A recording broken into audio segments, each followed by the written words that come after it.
Hi everybody. In our last Chapter 12 review video, we worked some problems relating to trading securities and available for sale securities. In this video, we'll work some bond investment problems. Lance Brothers acquired $720,000 of 3% bonds dated July 1st, 20X1. On the date of purchase, the market interest rate was 4% for bonds of similar risk and security and maturity. Lance Brothers paid $600,000 for the investment in bonds and will receive semi-annual interest on June 30th and December 31st. Lance uses the effective interest method to calculate interest revenue.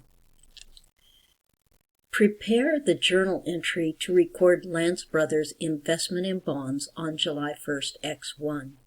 And again, you will get so much more out of these review videos if you'll work the problem, come up with an answer before looking at the answer.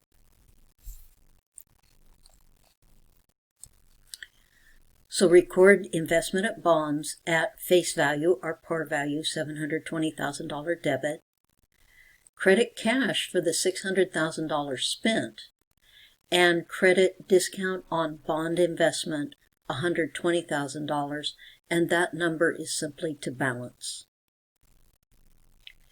Calculate the bond interest payment to be received by Lance on 12/31/X1. That's the bond interest payment, not the revenue. The semi-annual bond interest payment is the face or par value times 1/2 of the contract interest rate.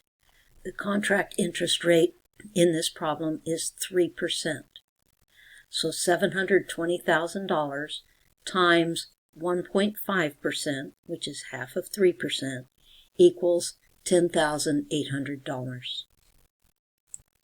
Calculate the bond interest revenue for the first interest payment using the effective interest method. The semi-annual bond interest revenue is calculated by multiplying the carrying value of the bond times 1/2 of the market interest rate.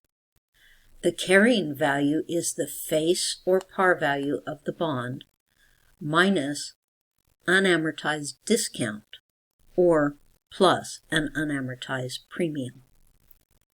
So the carrying value of this bond at 12/31/X1 before the receipt of the interest payment is the $720,000 face or par value minus the discount on the bond. It's fully unamortized at this point. So the carrying value, which your book refers to sometimes as amortized cost, is $600,000 for this bond immediately before receipt of the interest payment. Therefore, the bond interest revenue is $600,000 times 2%, which is 1/2 of the market rate of interest at the date of issue.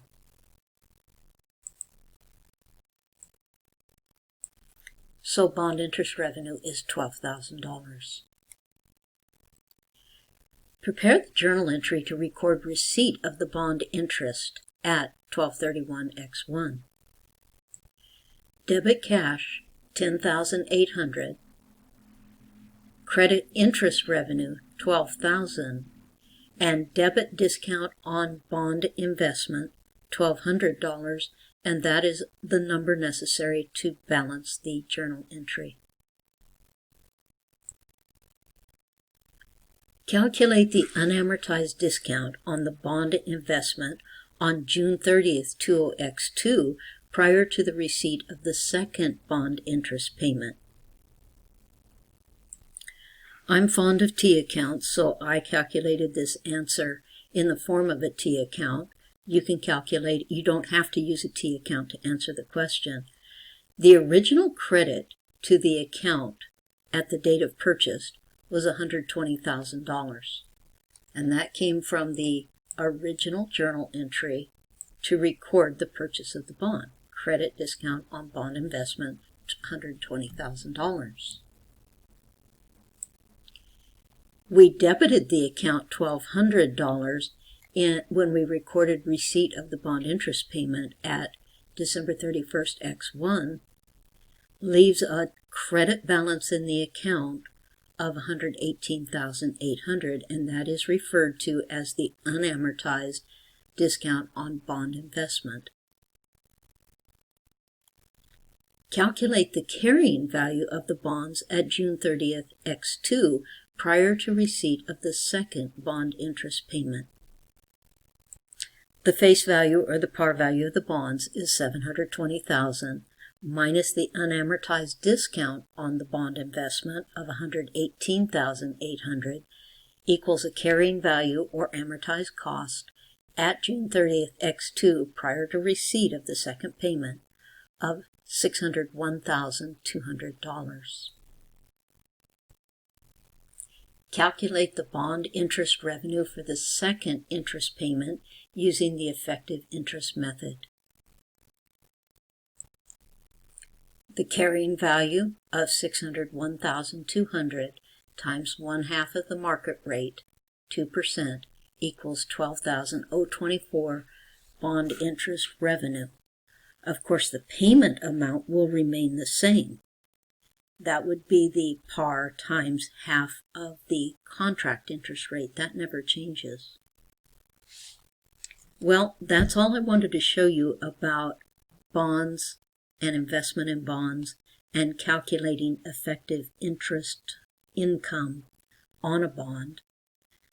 In our next video, we'll start talking about investment in equities.